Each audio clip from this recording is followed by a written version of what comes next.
Hey everyone, this is S.M. Pratt, and today we're going to discuss the PSA conspiracy theories. I don't know which is more difficult, curing cancer or making a nuanced point on the internet. Today we're going to attempt the latter. I recently made a video about a couple of my PSA bulk orders out of about 1,000 cards. A few of them I didn't know what I was looking at. Were they treating the coral curve as damage? I wasn't sure. If PSA is more critical or harsh of the bulk service, there's a couple of reasons why. I discussed it in detail on Patreon, but the TLDR, too many people were abusing the financial service guarantee. Naturally, because majority of cards go through the bulk service in Pokemon, any sane person or business wants to nip that in the bud. They don't want to needlessly bleed out tens of thousands of dollars every year in compensation for misgraded cards.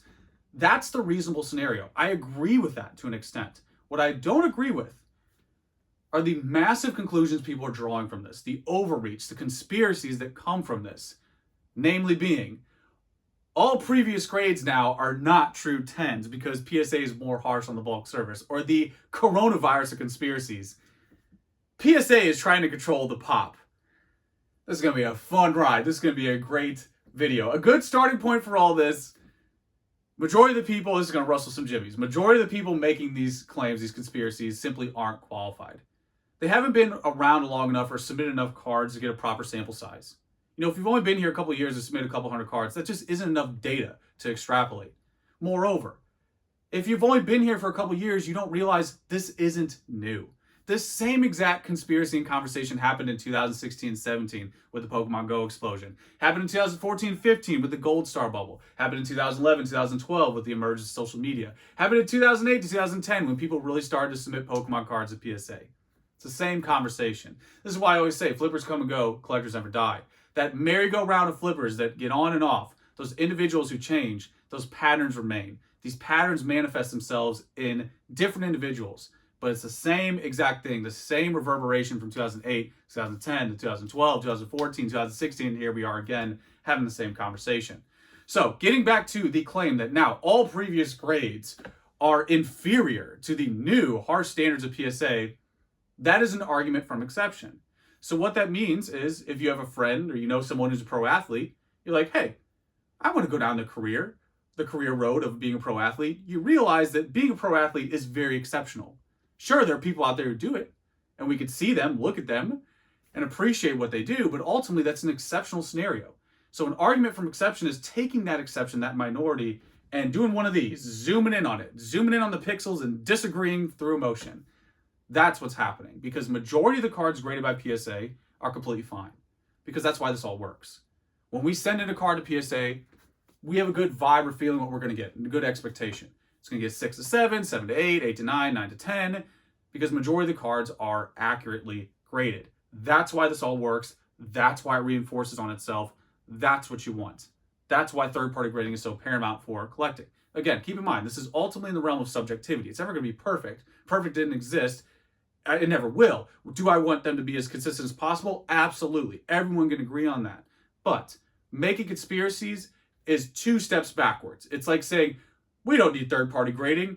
No, you absolutely need third-party grading. It's like, I don't want to get rid of automobiles. I don't want to go back to horses and carriage. I don't want to do Oregon Trail anymore and die of dysentery. I'm glad we're out of that. That's what third-party grading is. It's something that you need. And sidebar, for the flat earthers out there who think the grass is always greener with Beckett doesn't offer you a financial guarantee. PSA does. Whether you agree with it or not, or you don't like the outcome or whatever, they ultimately have something in place that is some type of safeguard where Beckett doesn't. Beckett will grade your trim card and your altered card, and you're just stuck with it. There's no recourse whatsoever. So, getting back into the all previous grades are not 10s, it's just objectively not true. And, tying in this next conspiracy, the coronavirus of conspiracies, the thing I love about it the most is it contradicts itself.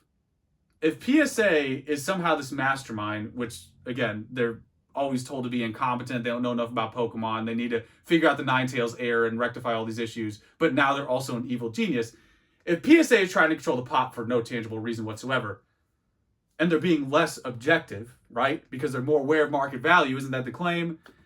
That contradicts the previous point that all grades are inferior from the past. Because if you're trying to say that PSA is aware of market now and they're trying to control the pop because of some like grand market scheme of money, that means that objectively in 2008, when they didn't care about the market at all and it was insignificant, those are the better objective grades with less bias. So again, you really need to stretch your brain here to be able to work the mental gymnastics of these conspiracy theories. But the pop control argument makes no sense. Again, it's nothing new. We've heard it over and over and over. And again, it always contradicts itself. Like there's been pop control on the other end, when the market didn't exist. It's just always about the individual because there's no tangible way or reason for PSA to control the pop. It just doesn't make any sense. So really hammer this home. PSA now has more money and product coming in than ever. They literally can't see you over the mountains of money and cards that they're receiving every single day. To give you real numbers, 68,000 cards a week. 68,000 cards a week is what PSA is receiving.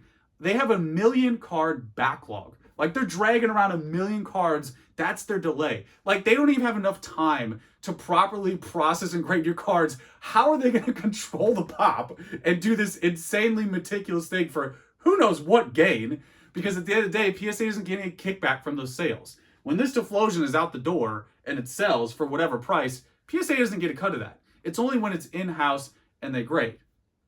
Now, a bone I'll throw out there, that something I really don't like about PSA, that retroactive charge, which I've talked about in the past, where they charge you more, let's say like this gets a 9 or a 10, they say, hey, that needs to be up a higher level. That should happen before the grades occur. In my opinion, I think that's a much better, straightforward process. But that's the only real critique I would say, for the market value, conspiracies out there. They only get kickback when it's in-house. If they have to charge you retroactively, yes, that's a legitimate point.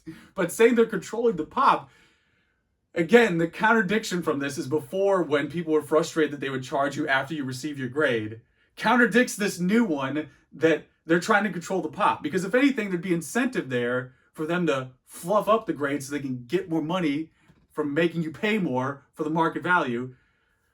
Oh my God, it hurts. It really just hurts my mind. My brain is like, all right, just go outside and enjoy life right now. But ultimately, again, it contradicts itself.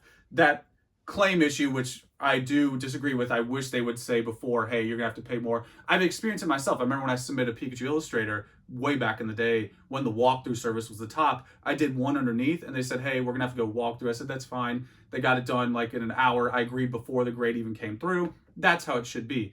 But just to hammer this home, that conspiracy contradicts this new conspiracy about controlling the pop report. Because controlling the pop report means, being harsher and everything pulls against this conspiracy, which was, hey, they have incentive now to do a higher grade so they can charge me more money for my grades. This one goes against that. So all of these conspiracies are like, it's just a friggin' tangled mess. It's a scatter plot. It's ridiculous. There's no congruency here.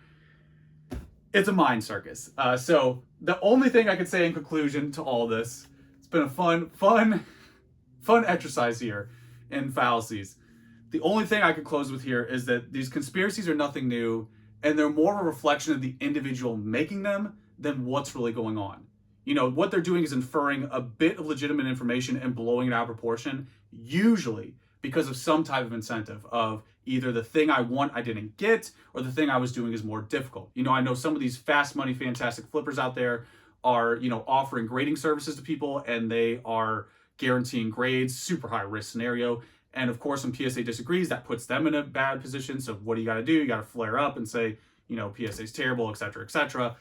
That's usually the cocktail of what's going on. Those are usually the types of individuals you're hearing this from. Again, when you've been around long enough, you've seen it all. You've seen history repeat itself. You've seen these conspiracy theories before. And again, they are just, the conspiracies are disagreeing with each other at this point. It's just a mess.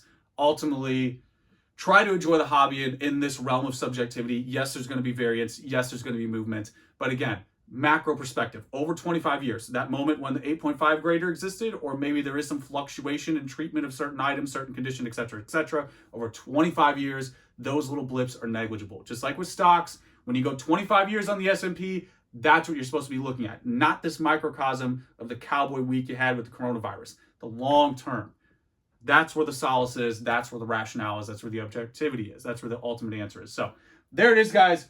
Hopefully that was useful to you. That's a very interesting thing that's happening right now in the hobby, but As usual, you know the deal. Let me know how you feel. That's pretty much it, guys.